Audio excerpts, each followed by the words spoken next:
नमस्ते दोस्तों, एक बार फिर से स्वागत है आपका आपके अपने ही चैनल वायरल करंट में। आज हम आपके लिए लेके आए हैं डिप्रेशन पार्ट 3। पार्ट 1 में आपने देखा था इसके क्या लक्षण हो सकते हैं, इसे हम कैसे निजात पा सकते हैं। पार्ट 2 में हमने लिए थे कुछ इंटरव्यूज, एक स्टूडेंट का जो कि लॉ के स्टूडेंट है और गवर्नमेंट जॉब की प्रिपरेशन कर रही हैं, एक एडमिशन काउंसलर का, एक हमारे सीनियर सिटीजन का, जिन्होंने हमसे बहुत अच्छी अच्छी बातें शेयर की। तो आइए देखते हैं आज हम किन से बातें करने वाले हैं। तो हमसे सबसे पहले जुड़ चुके हैं मुंबई से लावीना टूर एंड टूरिज्म के owner mister Bhavesh Thakkar ji. Hello sir, welcome to our channel viral current. Pleasure is mine ma'am. Sir, जैसे कि हमें पता है सबसे ज्यादा असर हुआ है टूरिज्म इंडस्ट्री पर। टूरिज्म इंडस्ट्री पूरी तरह से वॉश आउट हो गई है for corona pandemic. Sir, as a owner Lavina tour and tourism, आप में क्या असर पड़ा, आप पे क्या इम्पैक्ट पड़ा है? वेल देखिए, मैं ये कहना चाहूंगा कि ऑफ कोर्स ये एक फेस है जो मतलब एक मुश्किल दौर अभी चल रहा है और इफेक्ट तो डेफिनेटली बहुत ज्यादा है। ऑल ओवर टूरिज्म इंडस्ट्री को ही इफेक्ट हुआ है, इवन होटल्स और जितने भी लोग ट्रैवल इंडस्ट्री पे डिपेंडेंट हैं उन सभी लोगों को दिक्कतें और तकलीफें हुई हैं। बिल्कुल सर।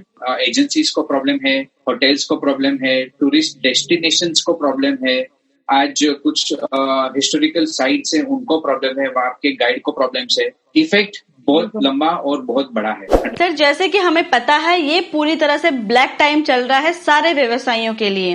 अगर हम बात करें होटल्स की, गाइड्स की, तो ये एक तरह से मार्च और अप्रैल का महीना सबसे कंसिडर माना जाता है फॉरेनर्स के लिए। आपका क्या कहना है इसमें? जहां तक इंटरनेशनल टूरिज्म का सवाल है, हर इंटरनेशनल एयरपोर्ट से अभी हाल फिलहाल फ्लाइटें रुकी हुई हैं, तो ऑफ कोर्स एयरलाइंस को बहुत ज्यादा तकलीफें हैं। सेम वे ट्रैवल एजेंसीज को बहुत ज्यादा इम्पैक्ट है क्योंकि उनके पास बुकिंग्स नहीं आ रही हैं। साइमल्टेनियसली उसको रिलेटेड वीजा है, वीजा इश्यू नहीं हो रहे हैं, करेंसीज एक्सचेंज नहीं हो रहे हैं, तो ये इंटरनेशनल डेस्टिनेशंस पे ये इफेक्ट है। डोमेस्टिक में अगर देखा जाए तो इनबाउंड टूरिज्म बिल्कुल ही खत्म हो गया है। आज अपने भारत की अगर बात करें तो इंडिया में even state borders are closed, so domestic tourist जो है वो भी ट्रैवल नहीं कर पा रहा है और इसकी वजह से मेजर ट्रैवल एजेंसीज खाली पड़ी हैं, उनको स्टाफ को निकालना पड़ा है या ऑलमोस्ट एजेंसीज बंद हो चुकी हैं। सेम वे होटल्स में उनके रूल्स को फॉलो करते हुए 50% से भी कम ऑक्यूपेंसी की परमिशन हाल फिलहाल दी गई है, वो भी सिलेक्टेड होटल्स को। तो वो एक दिक्कत है कि होटल्स को भी बिजनेस नहीं है, उनको होटल मेंटेन करना मुश्किल हो रहा है। टूरिस्ट अट्रैक्शन पॉइंट्स जहाँ पे है वहां पे गाइड्स का है या बाकी जो सर्विस प्रोवाइडर्स हैं सभी लोगों को इफेक्ट है। इनफैक्ट हाल इतना है कि काफी कुछ होटल्स या काफी कुछ एजेंसीज लिटरली बंद हो चुकी है। बाहर निकलने के लिए we generally as being organised and supportive tourism industry में ये लोगों को सजेस्ट करता हूं कि अभी हाल फिलहाल हो सके तो ट्रैवल मत करिए। जान है तो जहान है, अभी ट्रैवल करना ही नहीं चाहिए। तो बाहर निकलना तो एक्चुअली लोगों को फॉलो करते हुए निकलना नहीं चाहिए, लेकिन इतना जरूर है कि दिक्कतें बहुत ज्यादा हैं। स्टाफ नहीं आ पाता है या कहते हैं ना कि काम हम लोग बिल्कुल कुछ कर ही नहीं पा रहे हैं। और जहां तक डिप्रेशन का सवाल है तो मैं ये जरूर कहूंगा कि इनिशियल स्टेज में इतनी ज्यादा इफेक्ट नहीं थी और सबसे बड़ी दिक्कत यह है कि as being a business owner हम रातों रात बेकार हो चुके हैं, हमारे पास कोई काम नहीं है। Everyone is on a zero level और किसी के पास किसी भी तरह का काम नहीं है। ऑफ कोर्स ये चीजें इनिशियली तकलीफ नहीं दे रही थी, लेकिन अब हद से ज्यादा हो रहा है और एट द सेम टाइम हमें टूरिज्म डिपार्टमेंट या गवर्नमेंट की तरफ से कोई बैकअप नहीं है, कोई बैकअप प्लान नहीं है। इस वजह से ये दिक्कतें सबसे ज्यादा आ रही है। जी बिल्कुल सर, आपका कहने का मतलब है 2020 में हमें काम रहने की जरूरत है। सर्वाइवल हो जाइए, रिवाइवल हम होते रहेंगे।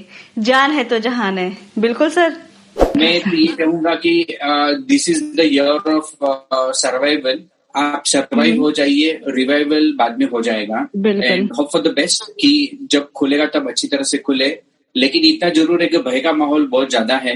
हर बिजनेस को इफेक्ट हुआ है, तो हर कोई सबसे पहले यही चाहेगा कि पहले वो अपना बिजनेस संभाल ले, घूमना करना सब बाद में हो जाएगा। ये तो थे लावेना टूर एंड टूरिज्म के ओनर मिस्टर भावेश ठक्कर जी, जिन्होंने हमें सिर्फ काम रहने की सलाह दी है। तो अब हमसे जुड़ चुके हैं कोविड वॉरियर यूपी से मिस्टर देव पूजन मिश्रा जी। नमस्ते सर, आपका बहुत बहुत स्वागत है। नमस्कार सर, आपने आम जनता की बहुत सहायता की है। कभी आपके मन में ख्याल आया है कि मैं जिस व्यक्ति से मिल रहा हूँ यह इस बीमारी से संक्रमित है या नहीं है? आपने क्या क्या एहतियात बरते हैं सर? नहीं, बिल्कुल मैडम, जो है हम लोग यहाँ ऑफिस में आते हैं, उसके बाद घर पर जब जाते हैं तो मन में तो ये भय रहता ही है जो है कि समय पर तमाम लोग कौन संक्रमित है कौन नहीं संक्रमित है। घर पे जाने के बाद हमारे माननीय योगी आदित्यनाथ जी के द्वारा तमाम लोगों के द्वारा अधिकारियों के द्वारा बताए गए जो टिप्स है, जो कि सही हाथ मुंह धो करके स्नान करके जो है और मास्क सैनिटाइजर और जो काढ़ा है उनको पीजिए, जो है घर में जा करके सबसे एहतियातन बरतना, जो है सबको इस तरह से बिल्कुल। और परिवार में डर भय का तो माहौल रहता ही है भाई, हम लोग तो बाहर रहते ही हैं लेकिन घर परिवार के लोग तो बाहर जाते नहीं, इसलिए सबसे ज्यादा तो भाई भय हमें के बीच में रहता है कि हम लोग बाहर से घर में जाते हैं। जो है सर, यकीनन आपने आम जनता के साथ साथ अपने परिवार का भी और अपनी भी सुरक्षा का काफी ध्यान रखा है। सर, अभी भी हमारे कोविड वॉरियर्स हमारी सहायता में दिन रात काम कर रहे हैं, उनको क्या क्या एहतियात बरतने चाहिए, आप हमें डिटेल से बता सकते हैं?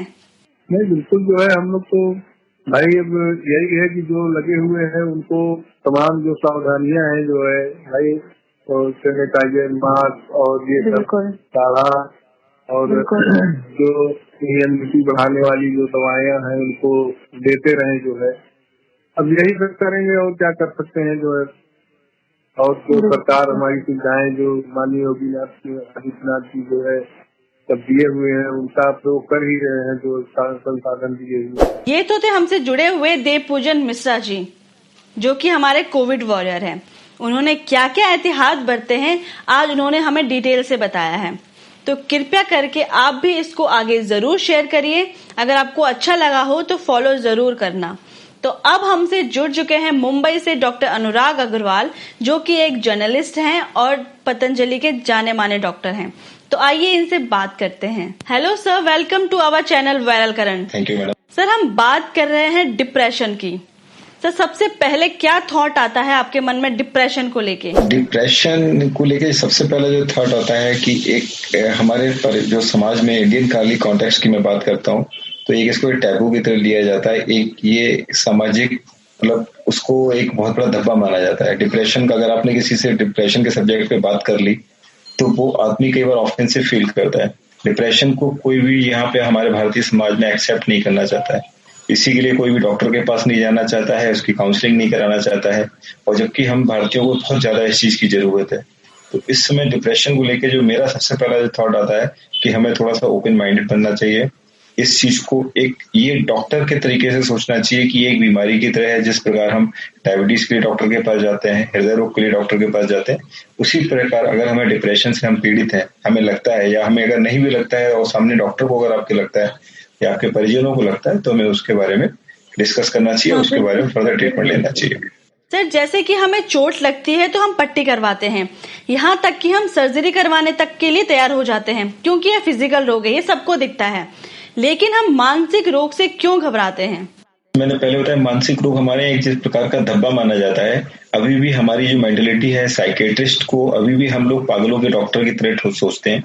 ये एक जब तक इस चीज से हम बाहर नहीं आएंगे, क्योंकि वो एक जो अभी आप जैसे एग्जाम्पल, अगर कोई पेशेंट डॉक्टर के पास, साइकेट्रिस्ट के पास ट्रीटमेंट के लिए जाता है और साइकेट्रिस्ट उसको कोई दवाई लिखता है, वो उसके अच्छे के लिए लिख रहा है। लेकिन अभी आजकल जब से ये डॉक्टर गूगल आ गया है, लोगों को उसका मतलब इतना मिसयूज करते हैं, उसको उसके बारे में कुछ ज्ञान नहीं है, खाली 2 लाइन पढ़ लेते हैं कि नींद की दवाई है या इस तरीके की दवाई है।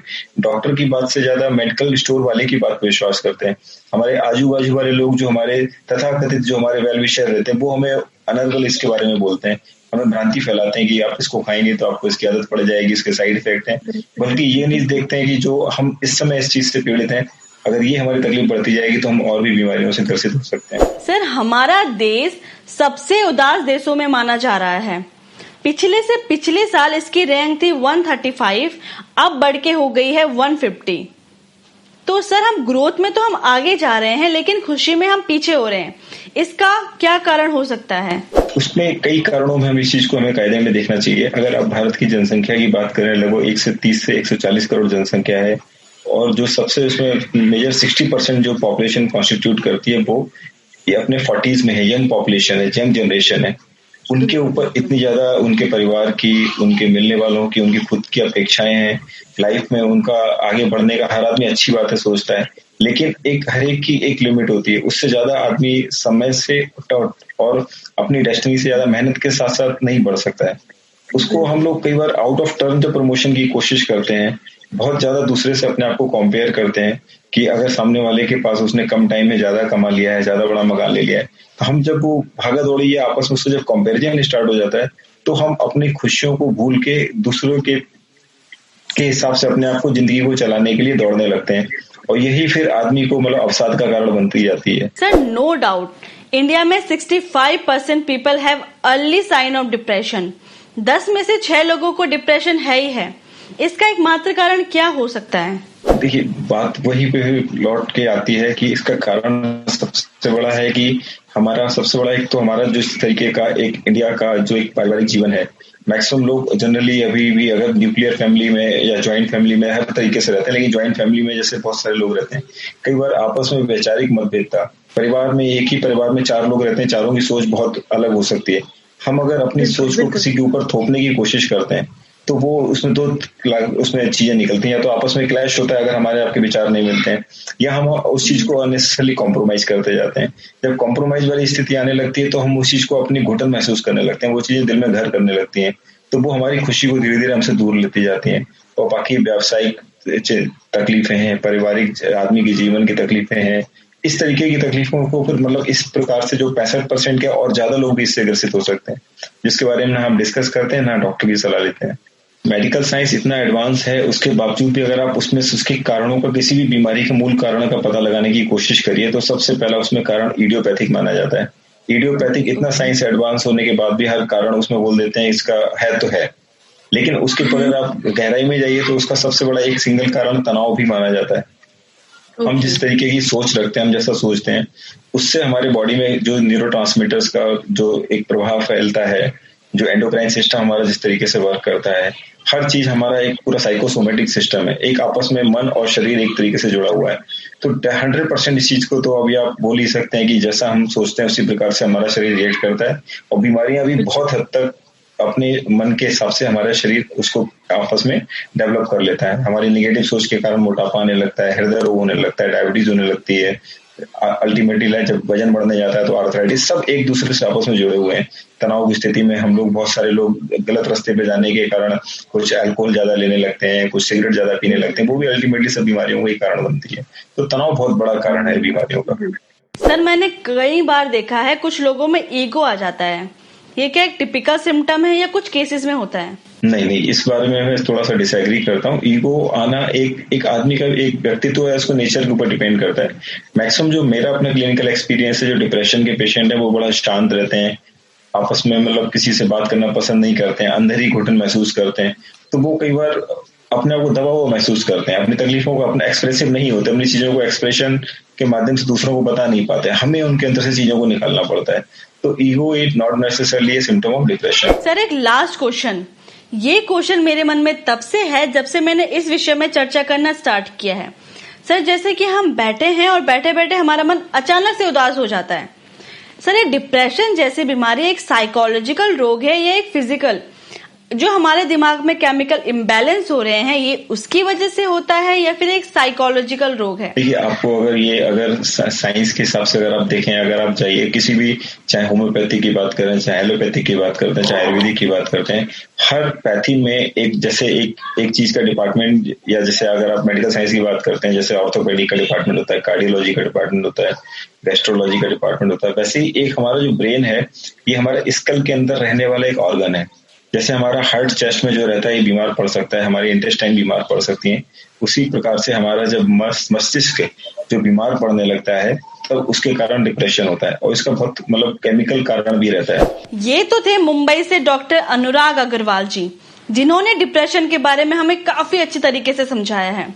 दोस्तों, अगर आपके घर के आसपास, आपके परिवार में, आपके घर में ऐसा कोई भी व्यक्ति हो जिसमें आपको ये लक्षण दिखाई देते हो, तो कृपया करके उनसे बातें जरूर करिए, उनको वीक ना होने का एहसास जरूर दिलाइएगा और उनको मानसिक चेकअप की सलाह तो जरूर दीजिए। धन्यवाद।